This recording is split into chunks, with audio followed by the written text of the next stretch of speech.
How's it What'd you going? get? Hey to you, AJ, but I was talking to everybody out there. What'd you think of the new intro? It's pretty slick, wasn't it? Welcome to another edition of Analysts After Work. With me today, a man who likely needs no introduction, but I'm going to introduce him anyway, just in case. AJ Hawley, all the way from sunny Tampa, Florida. AJ, welcome, my man. Thanks for having me. This we were just in the lead up, just to break the fourth wall here. We were talking about the thing that you really shouldn't talk about, which is weather. Because if you talk about, I have this theory that if you're talking about weather, you've run out of things to talk about. But I think the reason we were talking about it was there's such a disparity between our respective climates, being in Toronto or north of Toronto and being in Tampa. Very different situations going on right now. So yeah, I'm jealous of you, and what's going on, my friend?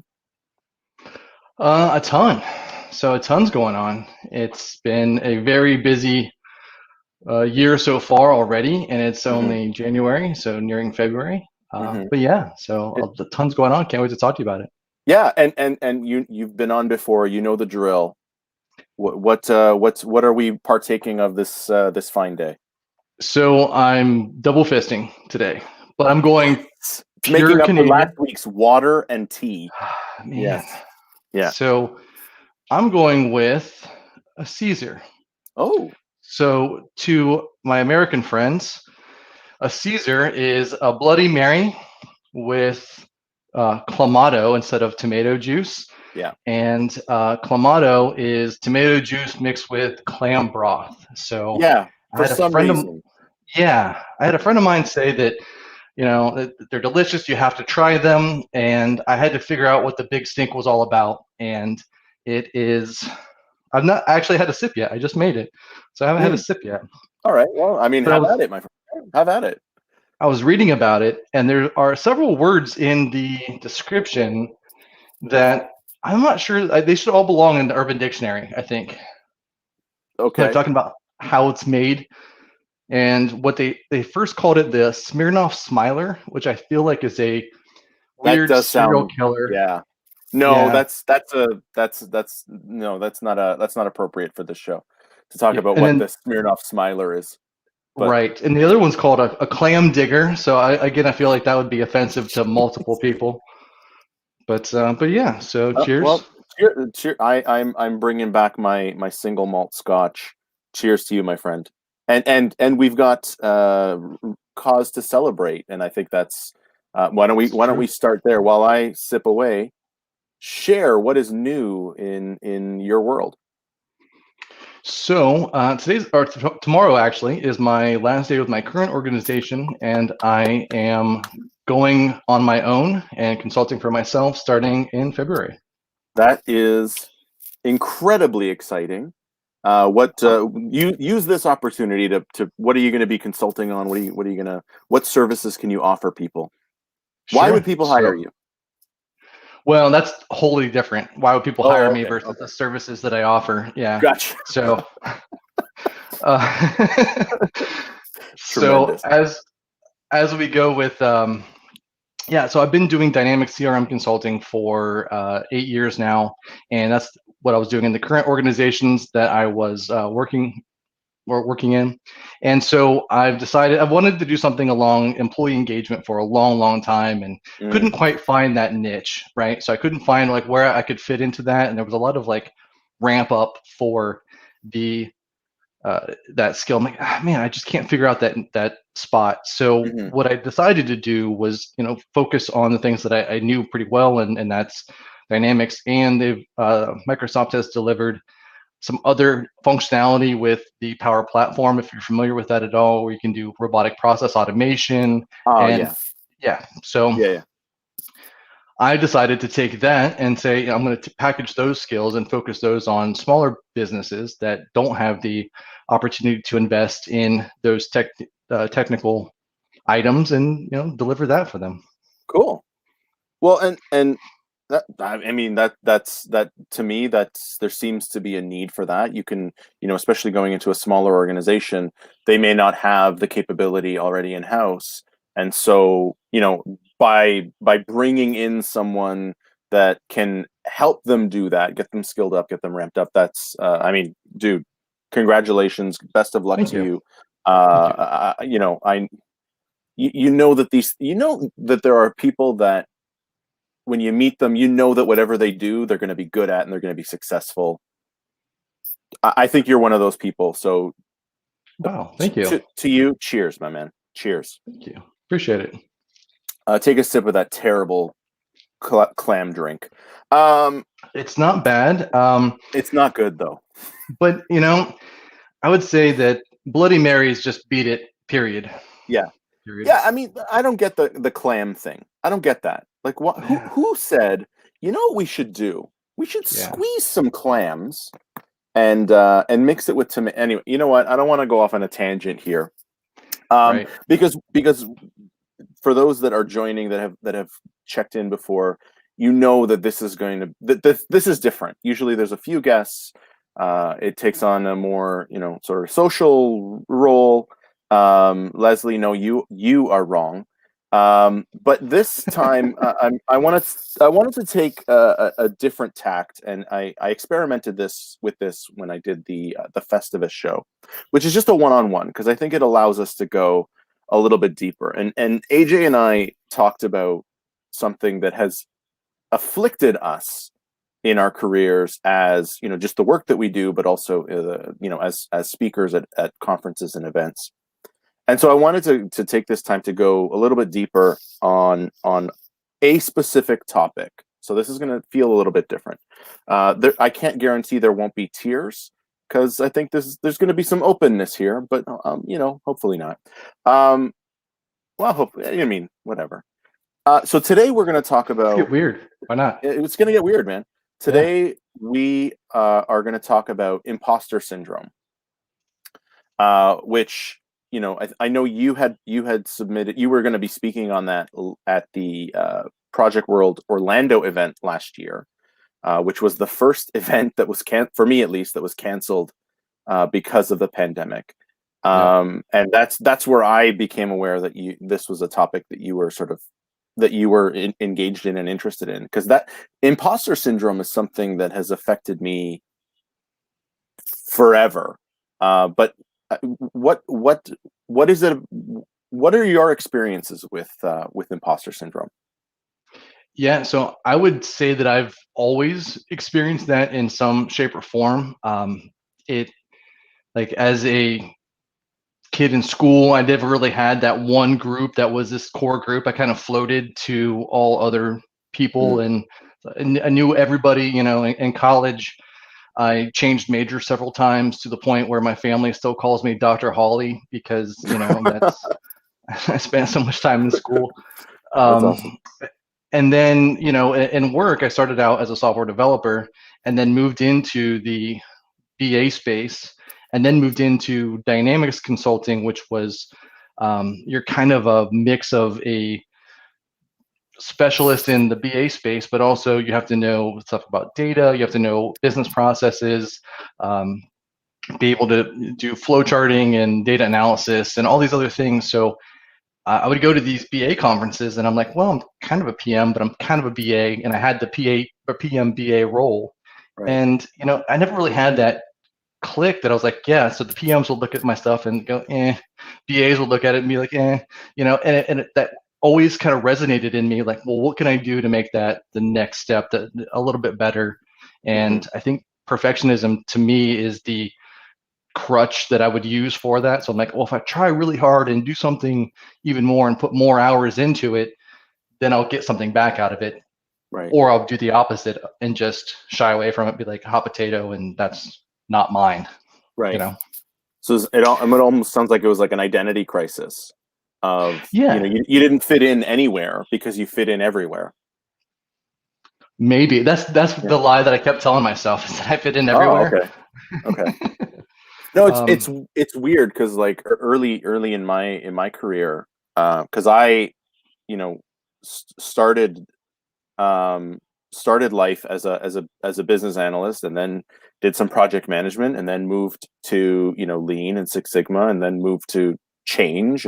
So I've got all of these certifications that, and somebody early in my career told me what a ridiculous plan that was, because and I'm paraphrasing here, but she's like, no one's going to want you because you're not one thing. You're Right. not just decide that you want to be a business analyst and be Right. that, be the best one.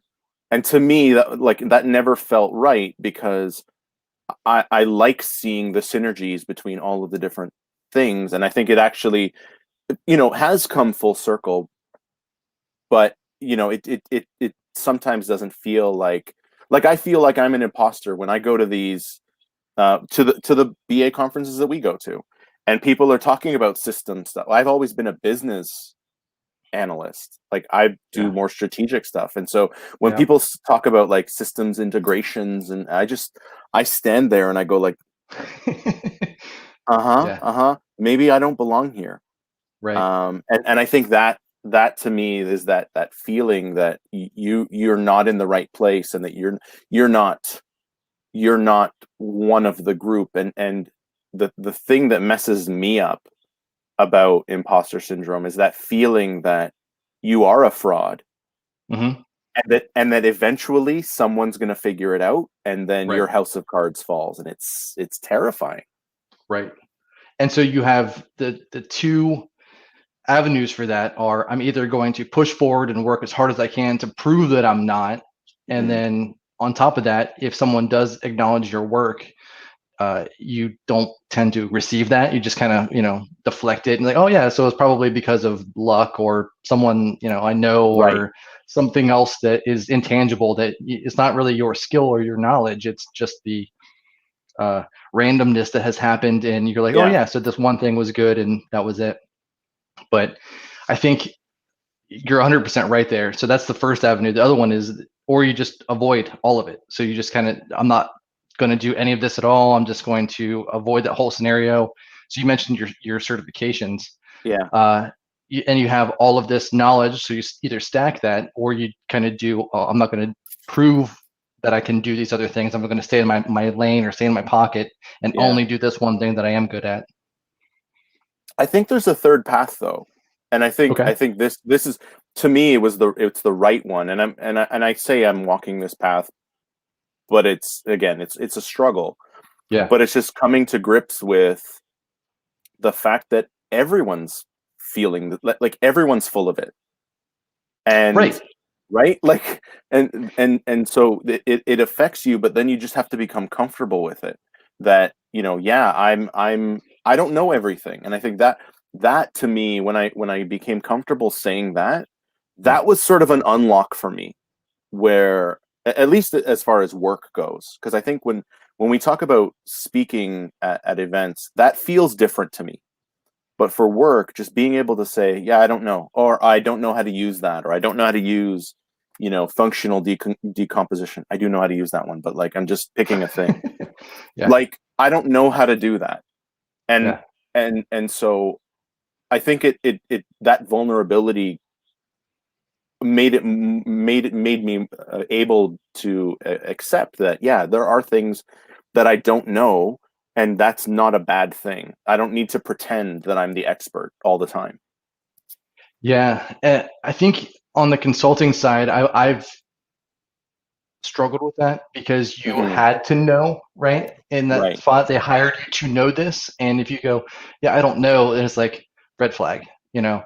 Right. And then at that point, it's the acceptable answer is, let me look into that. Yeah. I have a couple of other options that I can evaluate, so let me try that. I think that those are acceptable answers, but the I don't know Yeah. immediately, that transparent, it Yeah. definitely kind of shocks some clientele where they're like, yeah, wait, you should know that. We were paying you a We're paying premium you to to know. know Right. this. Yeah. Right. So, Yeah. and And the true answer is I don't have enough of your requirements or enough information to really provide you that one solution. right. Um, this is going to get emotional, I think. So work aside, Yeah. I also get it really, really badly. Whenever we are at events.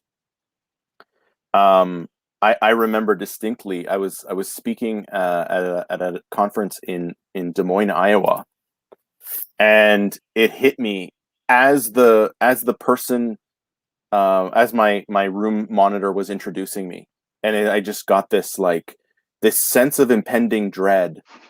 For Yeah. those that have never felt imposter syndrome, Yeah. and this is a show uh, primarily for business analysts. We all have at some point, I'm pretty sure.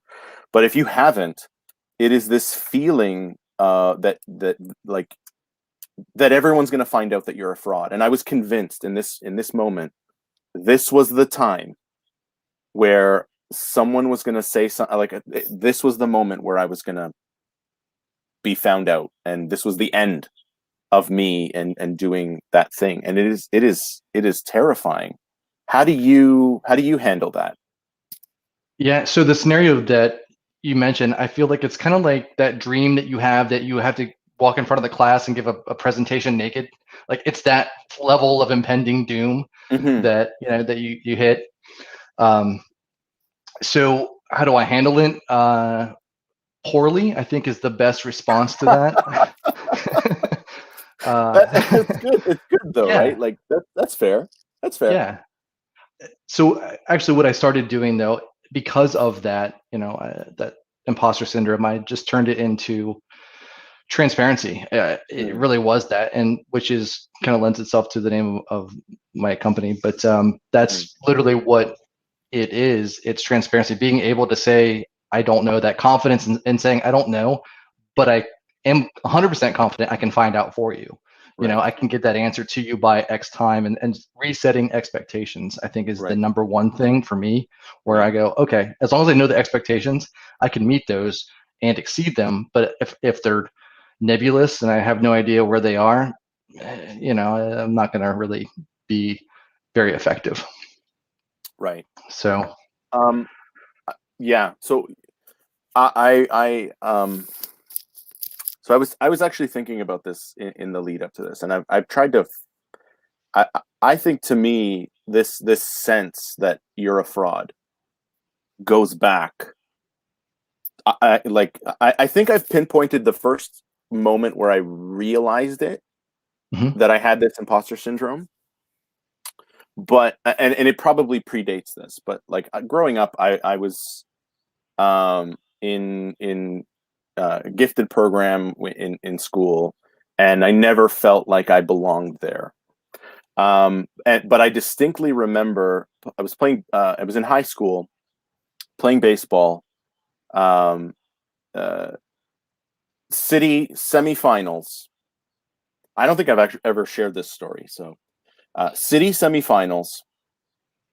I had gone through a pretty rough second half of the season where I just could not hit anything, and I was not offsetting that with field play. So it was just mhm. not just I deserve to be benched. I I come off to pinch hit in the bottom of the ninth. We are tied 2-2, one out, runner on third. And for those that don't follow baseball, I apologize, but just stick with me. I pop out to deep center. Runner tags, scores, we win the game. And I remember standing at the plate. Everyone's running around me, jumping, celebrating. My coach comes up to me. You did it! You did it! And I remember looking back at him and saying, "But I got out. Like I didn't do anything." And Right.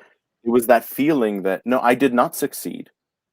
And it took a long time to come to terms with the fact that yes, on a personal level, I failed, but the team succeeded because of my failure. Sure. And that was and it's a really hard thing to accept that, you know, you don't have to be the best, you don't have to succeed if the people around you are being successful, and that's okay. Whew. Well, I can understand that, and I've been in Yeah. those situations myself. I played Yeah. baseball and softball for a long time, so I know that exact scenario. Uh, yeah, so I think not having that spotlight on you is definitely a helpful area. So if it's a team base and you can actually share that team Yeah. approach, then you can. I'm going to succeed and lose with the team, but I appreciate that Yeah. ownership of this is all on me and it's all eyes on me. Yeah. Yeah. And I think that now plays out when, when we are at events. And I think, um, as I've gotten more comfortable with the folks, as Amy describes it, the campers, because we all, we're all at pretty much the same. Again, when we were able to be together, Right. um, I think that's having conversations like this are really really helpful in helping you deal with it. And just, I think back to the last time we were in Orlando, and I did the now infamous blockchain presentation with Jen Bedell, and Right. it like there was a situation where I knowingly put myself in a position where I had no idea what I was talking about, and it was actually, looking back on it, it was so liberating to Right. just go and be able to, like, hey everyone, I know zero about the topic I'm about to tell you about, so here we go. It Yeah. was it was I found it helpful, but I yeah. would find that the reverse. That Okay. would not be. I would not find that helpful at all, and I feel like that's probably one of my worst nightmares. Is that scenario where it's like, oh yeah, here's the presentation you're going to give, and good luck. We're all counting on you. Yeah. Yeah. Yeah. Well, yeah, and thankfully Jen was there, and I was able to we were able to swing that one.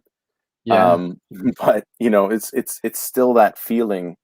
So okay, now you've said you don't handle it well, but I Right. mean, I don't believe that. Okay. Um, I don't believe it. I'm calling you out. Uh, what are some of the ways or what are some of the strategies that you try to use to overcome that feeling? Yeah. So I actually put together my own flow chart for this because that's what analysts do, right? Yeah. And Yeah. right. So the first thing is that resetting expectations and understanding, walking into that scenario, am I set up for success? Hmm. Yes, no. Right? If yes, move on to the next thing. If no, it's can I change those? Can I change the expectations? Can I do anything that different that says, hey, by the way, I'm not your expert here. I don't have the capacity to do this. I can't do a good job in this area because of skill set, knowledge, time, whatever the parameters are. Hmm. And then resetting expectations, and then now checking that again. So, am I set up for success now? Hmm. Yes, no. Kind of going through that loop Hmm. until you get that part right. Then the next part is, do I have the knowledge or skills to do this part? So you get Hmm. into the Dunning-Kruger effect at this point, Hmm. which Hmm.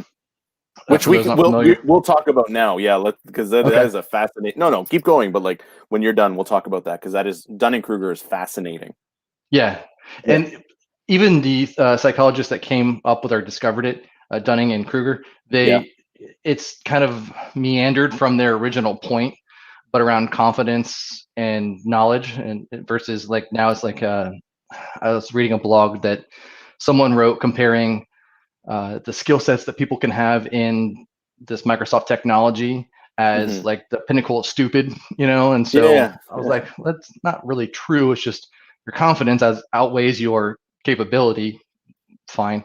So, but it's not like you're a moron because you can't, move this. You're right here in this little Right. pocket that you have to get out of, right? Right. So, like the scenario that I have for that is, I grew up kind of working with cars or working on cars a little bit, helping Cool. out.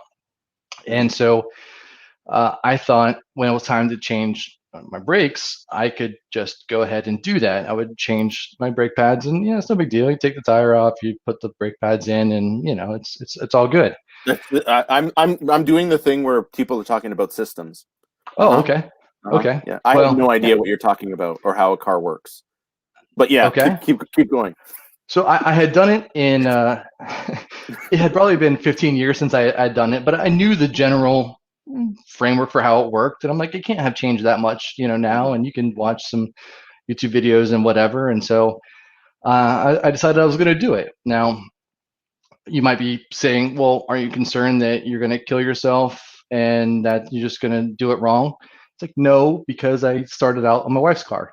But now after hers was fine, I did mine and it was good. But yeah, it was all one of those things that you kind of go into it going, yeah, I can probably do this because it's just parts and Mhm. swapping them out. But you walked in with the confidence knowing that you could do it and Mhm. not necessarily the know-how exactly to do that. So Mhm. what I found out later on was that while it did work out, it was okay.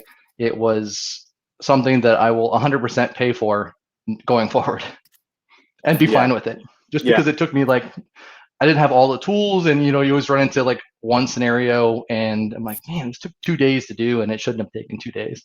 Oh, so it's a time consideration for you. It was, yeah. So I Yeah. knew once I put it all back together, it was fine, and I would test it, and it'd be okay. But Ah, it okay. was the frustration, the time, and I'm like, man, I could have just paid someone 150 bucks or 200 bucks to do it, and that would Yeah. have been so much easier than It's such a me. such a logical position. Like I would just like, no, I don't know how to do that. Pay someone to do it. No, I don't know. I don't know or I don't want to. Like no, I don't. Car I like the idea of cars. I like the utility that they serve. Okay, I've never it's never like entered my mind to build a car or replace parts. I got to replace a tire, you call CAA or okay, AAA in the States. triple A, Call sure, AAA. yeah, Call AAA. yeah, I'm not doing it. Call AAA.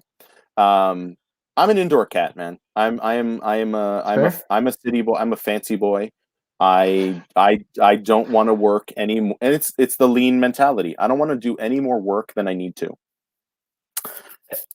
And I'm of the opinion that if it's another skill that I can learn, and I'm a little bit more knowledgeable about this, I'm like, oh yeah, cool. Now I have an idea or a basic understanding of this thing now, so I can just Yeah. check.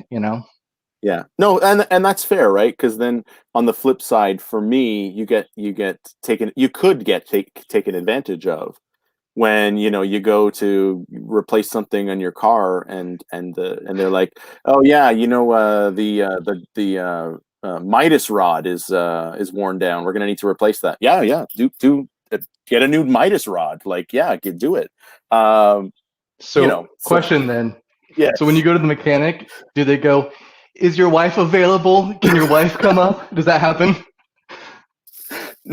No, because they no, that doesn't happen. Okay, I was Um, just checking. even though they, for some reason, and I don't, this is true. For some reason, the number attached to my car is my wife's cell number. And Okay. every time I go in for service and I tell them, hey, you have the wrong number, update it to this one, I see them typing, but the next time I go, it's always back to the original reset or the Hmm. original setting. So it's like, okay, I don't know why I'm saying this, right? Yeah, we need a new flugel binder clip. Yeah, our muffler bearings need replace. Yeah, Yeah. so it's so. All right, AJ, you mentioned Dunning Kruger. Do you Yes. want to let's talk about Dunning Kruger because I've got Yeah. this as one of my keynotes Oh, where do you? I talk Lovely. very very briefly about Dunning Kruger. But Yeah. why don't you do you want to take the honors, my friend? What is Dunning Kruger? Sure. Yeah, you can and fill me in, if you have more detail. But basically, it For is a sure. study by two psychologists that they were looking at people and figuring out where their confidence level was for tasks. And they said, well, here, rate how well you're going to do on this series of events. And then people do that. And what they found was that people overestimated by almost half what they were able to do. I think I think it was half, and it was Something just like that. yeah, and it was consistent. It was Hmm. consistent based upon the topic. But so as that level of knowledge or experience had, you didn't really have a whole lot. Your confidence was really high. But as you gain more and more knowledge, that dips, and then you become less and less aware of it. So Yeah. you're like, well, now I know how much I don't know, and so Right. then your confidence level just dips to another point that hits like the bottoms out, and then it finally goes back up where you get to the expert level. So it's kind of like a Yeah. big sine wave. Um, Yeah. Yeah. And yeah, that's I mean that's a great illustration of it for those that are following along with our hand gestures. yeah. You as you learn something, and so I have just gotten my first job as a business analyst. I am the best damn business analyst there is. I know everything. Come to me. You sit back. It's like I got the answers, yo. Then you come up against somebody that actually knows what they're doing, and you Hmm. realize how as AJ said, how little you actually know. And that's to me, that's where the learning really begins. Right. And I've seen a lot of people that are just happy to stay in that what they call the valley of stupid, right? They want Well, to stay there. so the peak of stupid, like the stupid happens at the top because that's when you Sorry, are the sorry. most confident. You're right. The valley of despair. The valley of Right. despair. Yeah, yeah. My bad. Yeah. So you're at that peak of stupid. Now, I share this story as part of that keynote. Um, it talks about my first time in a BA role, and Hmm. how I would walk. So this is again, everything I'm sharing today is 100% true. This is not made up or embellished to illustrate a story or a point. I would walk from meeting to meeting with my copy of Babok version 2. Wow. Yeah. And I was like, I thought I was a gangster. Did you Because slam like, it on the table when you walked in? Just like no, bam. no, but if people brought stuff up, I would look it up. I'm like, actually, no. It says here. Did you push your glasses up when you No, actually? I didn't have No. glasses at the time. And even Oh, these you these should are have. just readers, but it's late in the day and my eyes are tired.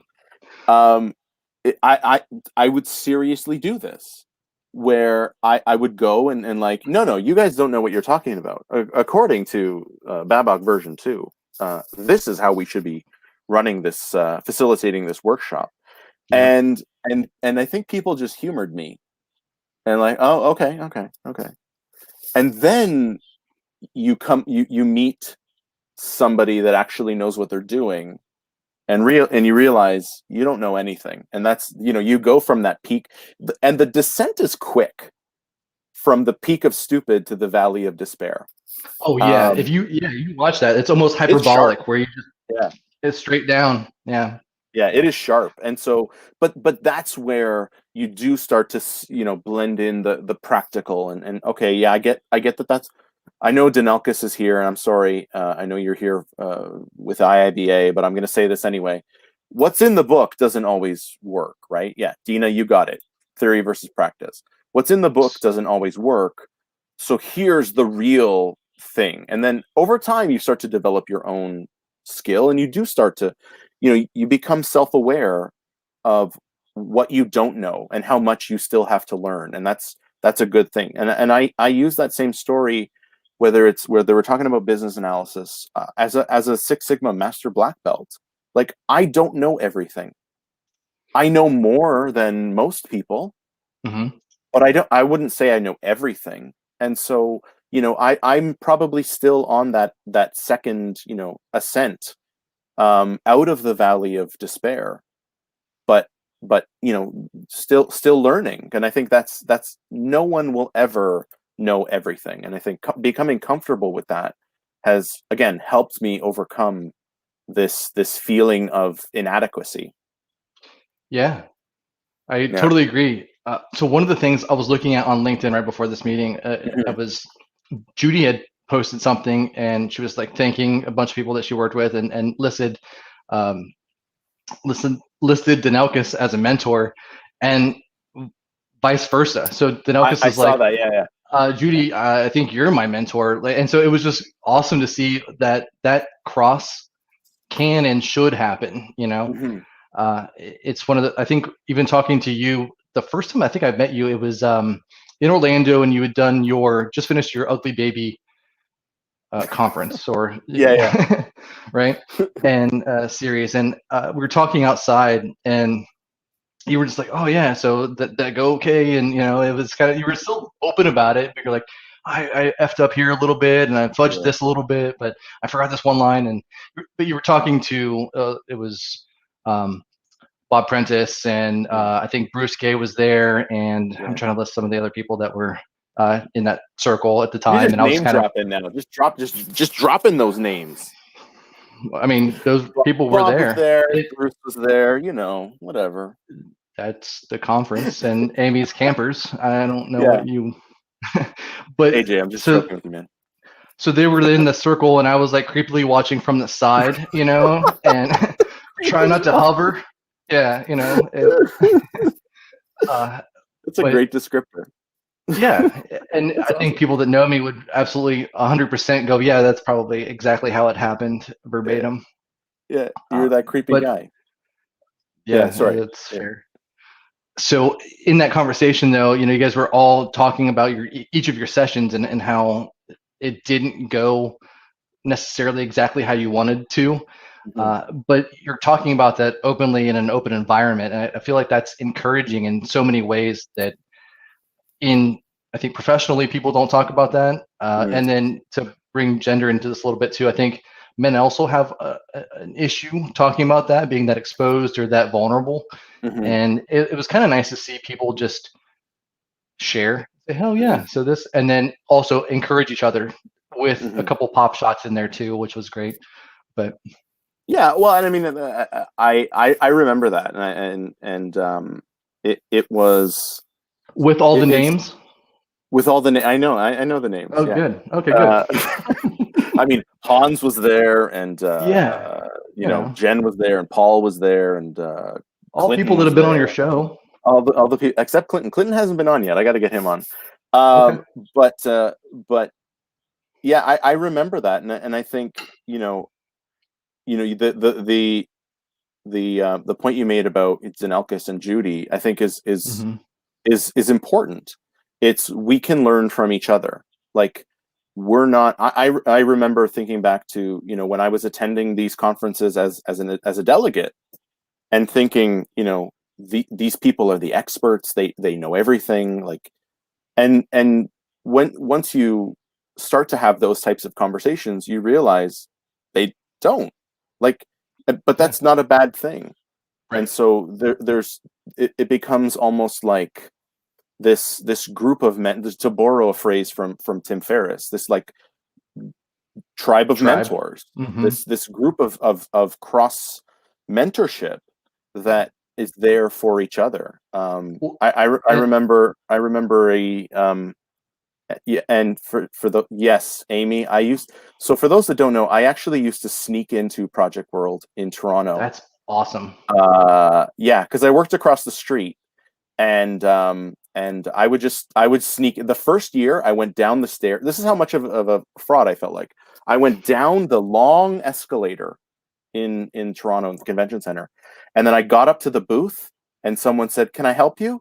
I said, "No, I'm in the wrong place," and I went back up. That was the first year. Okay. But anyways, I remember being in Vancouver, and I had just done a keynote there. This is in 2019, and Hans Ekman was there, Hmm. and afterwards we stood for probably an hour and a half afterwards, and he was like, if I was a weaker person, it would have broken me, because he was like, you screwed up here, this was good, but this sucked, this was good, but it was so valuable. Yeah. And I think there was a huge difference between that Vancouver one and the one that I did in Chicago about a month later. It was incredible. Like it was so incredibly valuable, and it's how you respond, right? I could Yeah. have said, "Oh, this is all critical. I actually suck. And in that instance, Jamie was the creepy one because she was just like listening in, and I'm just Jamie was there and contributing, but it absolutely was like that, Hans. You destroyed me that day. I went back to my room and I cried. Um, He's that's not actually true. really good at that, though, That's not like true. providing No, feedback and being Hans is very amazing. objective in that. Just, hey, this is the way that it was. This is how I perceived it, and it's And not a negative thing. no, and I mean, I'm joking about how it broke me. He he he he. It was I'm dead such. inside. Thanks, It's Hans.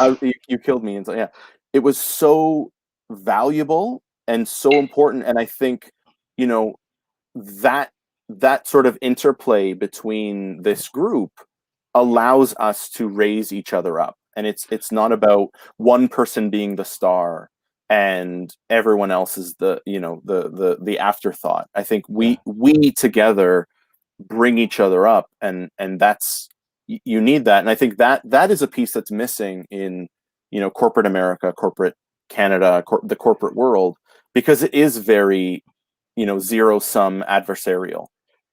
Yeah, I've uh I've had a struggle with this. So earlier you mentioned Tim Ferriss, and I Mm, was going to jump in. So he famously will talk about his imposter syndrome as he's going to talk and do a speech. He is nervous, has the jitters, and it is incredible listening to him talk about it because I'm like, man, if there's one person that I could think that I want to speak like, it would be mm, Tim Ferriss, and he mhm. comes out there going, "Oh yeah, I'm kind of nervous," and same thing with Tom Hanks. So I mean, he played Mr. Rogers. There's like Yeah, no other person that could play Mr. Rogers ever and good do it point. justice. It's Yeah, Tom Hanks, and then he's like, I don't feel like I deserve this.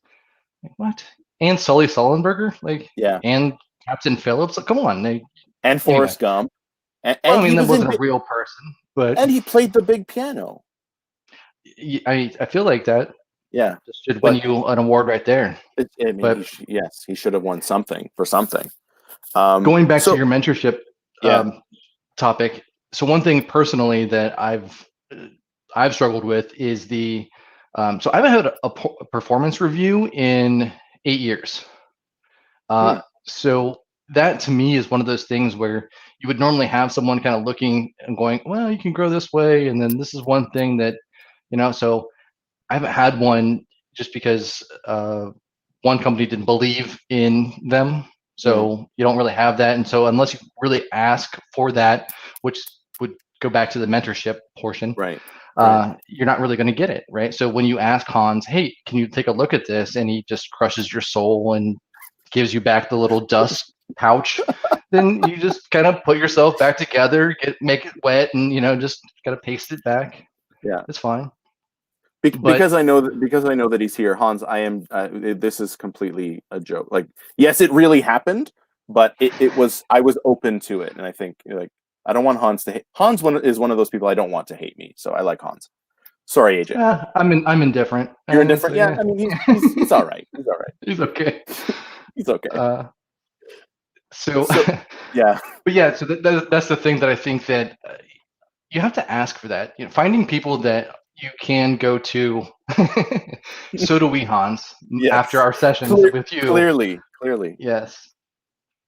So that's what we have to do. I think find people that you can go to and go, hey man, I'm really having a struggle with this. How am I doing? Is this like on par? Was I better than this last time? And I've been fortunate to find so many people around me that would give me just straight up feedback and say, hey, you sucked here and you were fantastic here. And taking Right, that information and going, okay, great. So how do I merge those together and to make it even better and right, leapfrog from here?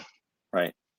It's we're amazingly we are um into our descent. Put your It's tray true. tables up and your seat backs up. I heard a phrase that I've actually found incredibly helpful in dealing with my own imposter syndrome, and I forget the source of it, but it's to the effect of um, imposters never feel imposter syndrome. So the fact that you feel it means that you're not an imposter. I think back to people that I've encountered throughout my career that were frauds, that were, Mhm. maybe in roles that they weren't a good fit for, but they never actually admitted it. They would act like, you know, I know everything, even though everything meant I know how to use Google to find what I need. No, and I'm not disparaging, people that need to look things up. I No. look things up all the time, Right. but I also have my own thoughts and opinions about the subjects of which I have expertise in. Um, so, I mean, that was a phrase that I found really, really helpful. That imposters never feel imposter syndrome. So to take that like one step further down the rabbit hole, would you find that those same people that are victims of imposter syndrome also kind of abide by the command and control style of leadership? I mean, I would say no because I know I don't. No, no, So, no. Well, oh, inverse of that. Sorry, I asked oh, the oh, question stupid. yeah, yeah, Yeah, yeah. yes, yeah, because they need to rely on their position. Sorry, I misunderstood your question. No, They I need think to I re- misstated it. It's So you're okay. good. They need to rely on their position to be able to enforce, themselves, and their expertise. And so, they are very, I know my own leadership style is very, I am not a micromanager. I like I give freedom. I like to give opportunities for people to grow and to have, whatever it is that they want. Like the first question I ask when someone joins my team is like, what can I do for you to get you to the next place? And it's not, I want to get rid of you, but it's like I need to know what you need for me to be successful. So is it you want, FaceTime with the leadership team? You want to, I had one former team member who wanted to speak at a conference. She's like, I see Hmm. what you do. I want to do that. I want to try that. Well, okay. So over the next year, we made it happen. And so she was again supposed to present in Toronto last year, ended up doing the virtual event. But like I need I to saw know her. that, right? Yeah, Yeah. she was on Yeah. the Analysts After Work session, Yeah, and yeah, yeah. yeah. Yeah. So So like, yeah, but I do think that people that do have that insecure, I think deep down they are insecure, and I think that's why they default to that command and control. But I also will say that history, like the truth is undefeated. The truth always wins in the end. And so those people eventually are discovered to be frauds. And that's why I mhm. think they tend to bounce, like, and they advance very quickly, but eventually you get to a point where you can't really pretend anymore, and you are discovered to be a fraud. And that gets me to the third point that I would have had in the presentation that I didn't get to give. Yeah, yeah. Uh, But you will it, eventually, I'm sure. I hope so. Yeah. So Yeah. I hope so. And it's on the Peter principle. So Okay. if you're not familiar with that, that's when you basically um, rise to the level of your own incompetence, right? Yeah. And so then you have to look at that, going, have I reached this level of, oh shit, I don't have the skills to do this, and I'm senior XYZ in Hmm. title, and now it's what have you gotten to, and how do you fix it is the other Hmm. question. So do you Hmm. go back and get more knowledge, or move to a different role, or promote somebody else that can support you, that will do, so what are your skill sets there that you can leverage in order to adapt to the gap between where you are and where you should be? Hmm. Yeah, because there's nothing worse than going to that level of incompetence, but then going one step further to where it Yeah. becomes very problematic, and like you really are completely out of your depth. Yeah. And I think, yeah, I think that there are people that they get promoted out of the way. Yeah. That's terrible. I hate whenever I hear these situations where people are promoted because they're not good at what they do, but you don't want to hurt their feelings by demoting them or putting them somewhere more appropriate. So they get promoted out of Or the way, and it just perpetuates the problem. it's just really hard to fire them. So I don't know, Right. I think I live in a at will state, so they can just Yeah. fire you for whatever reason. But there's other places where if it's a job performance issue, now you have to have like 6 months of investment into that person to figure out whatever, when they're just crap at their job. Right. Right. But you have to build almost like a court case of Hmm. why they're crap at their job. Right. Yeah, that's it's an interesting, one of the things that I've been really interested in the last, I would say, year or two is around the psychology and the dynamics of work, Hmm. and how and ultimately it boils down to organizational culture, right? Because I think Yeah. the culture of an organization will stamp these things out if that's what the culture is. So, if you're incompetent, then we're not gonna be, really nice about it, and we're just gonna move you, and it is what it is. But some culture, a lot of cultures aren't like that. But it's this idea of how people and ideas and teams interconnect with each other, and how the psychology of those individuals and those teams play within an organizational structure. And I think, there's it's just a fascinating topic of late. But AJ, this has been intense, man. I don't know, how are you feeling? I feel great. Good. I finished the other drink, so I'm Okay. still working on my clam juice surprise. Yeah, that's a good name. I mean, it's as good as It any other really name. is. I'm like, What I was the don't. other what was the other one again? Oh yeah. So Yeah. Pendleton whiskey. Oh, There we go. all right. It's Canadian. So Hey. I had to try to find something that wasn't Crown Royal or Canadian Club or whatever, and Yeah. it was a tougher find, but yeah. Very typical thing. I didn't. I My plan was to go and get something new for today, and I did not. As we were discussing in the pre-show, today was a dentist day for me, and So you've been high this whole time, man. I have been on laughing gas literally since. Not, no, I'm good. You have to go Um, back and replay this so you can remember our conversation. no, I wanted to go, but the timing didn't work, and we're on lockdown right now, so like everything is very restricted. Not supposed to go out. Not to the point where people are stopped, like, the police would stop you, but it's in we're very respectful of, oh, we're not supposed to go out. Okay, we just do it. We follow instructions, and again, the different cultures between Sure. our our Yeah. provinces and our states. But Yeah. yeah, we've got a couple minutes. Why don't you? What do you want to talk about, man? This is Uh, now AJ time.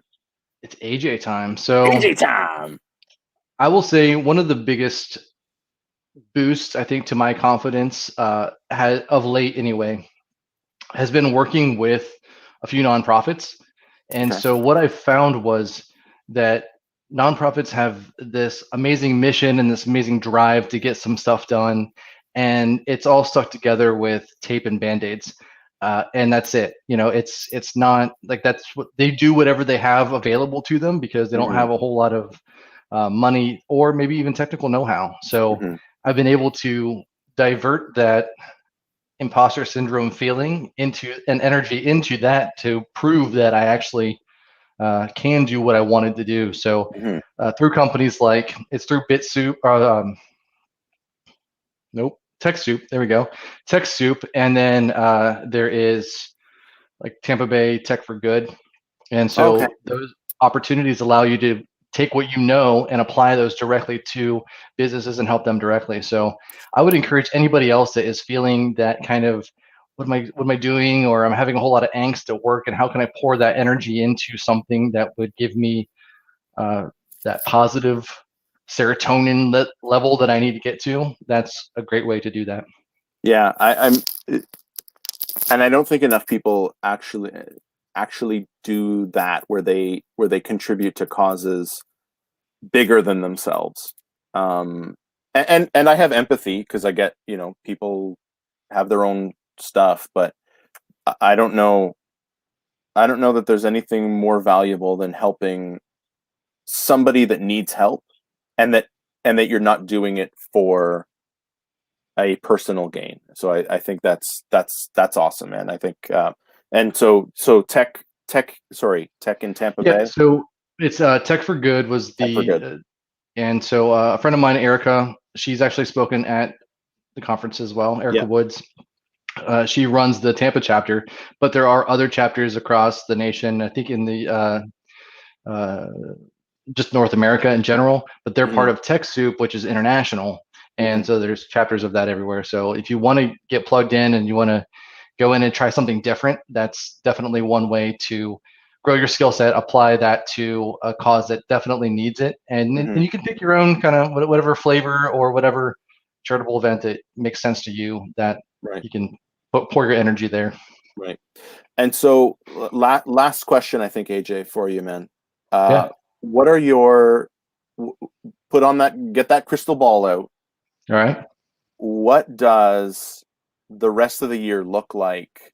And are we going to get to hang out in Orlando? I think Amy's planning it for September. Are we going to hang out in September, or do you think? What do you think? Yeah. So I don't know. I Mm. think that they are, at least in the U.S., ramping up the vaccine production. So I think that Mm. at least acquiring it, and so that's a positive thing. September is optimistic in my mind. I would see it being towards the end of the year or this time next year Mm. for us to all be collectively able to travel and so on. So you heard it here first. AJ is guaranteeing in the next Correct. 365 days, we will be able to hug each other and actually cheers our beverages. It That's is the right. guarantee, the AJ 5-star gold lock guarantee. It's going to Correct. happen. All Correct. right. Yeah. I tend to agree. I think I've gone sort of back and forth on this one. I last week I said I will be on a plane at some point this year. I'm not as certain of that as I was a week Yeah. ago. That might have been just adrenaline talking. But I think we're a lot closer now than we were, 6-8 months ago. So Yeah.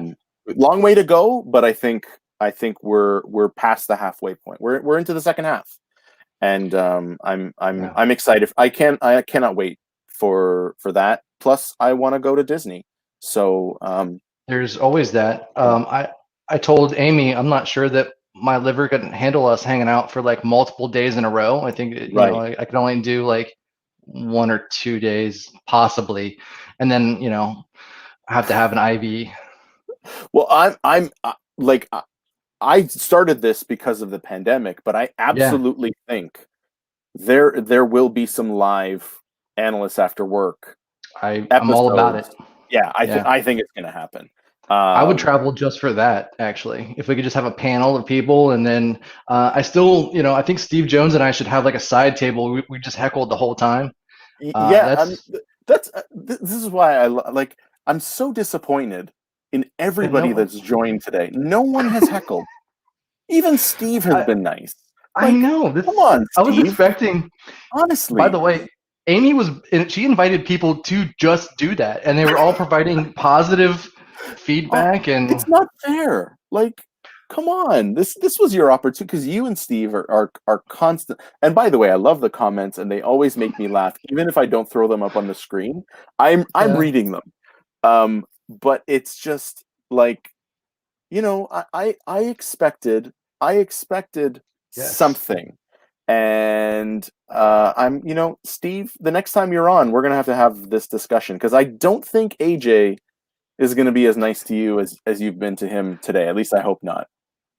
Um, So the awesome. thing I did tell Amy that I was gonna, I shared earlier is, So apparently, if you go, Alexa, play a fart sound, it'll actually do that. Oh, And so, yeah. And so Amy found that out and thought that that was the best. I didn't steal it from Vince. We actually share it. yeah. He I takes it shipped it every down. other weekend. Yeah, it's we have joint custody of our Power Berry sweater. That's right. Um, yeah. AJ, final thought that you want to leave the group with, and then we will close it down for today. Uh, Say just stay safe, stay healthy, and be nice to somebody else. Yeah, awesome. I think that's, you know what, I've got nothing to add to that. You have rendered me speechless. So with that, AJ, I want to thank you for joining me today. I seem to say this a lot, but like this was one of those. This is going to go down as one of my favorite episodes because I Oh, think thanks, man. it I think there was a lot of value that we sort of, through our vulnerability and through our openness, I think we, hopefully people left. Hopefully, you guys let me know. Was this worth it, and should I keep this up, or is AJ going to be the final one-off guest? I don't think he is, but I want to thank you. I want to thank everyone: Leslie, Amy, Hans, Dan, Danelkis, Julius, Dina, Judy, Steve.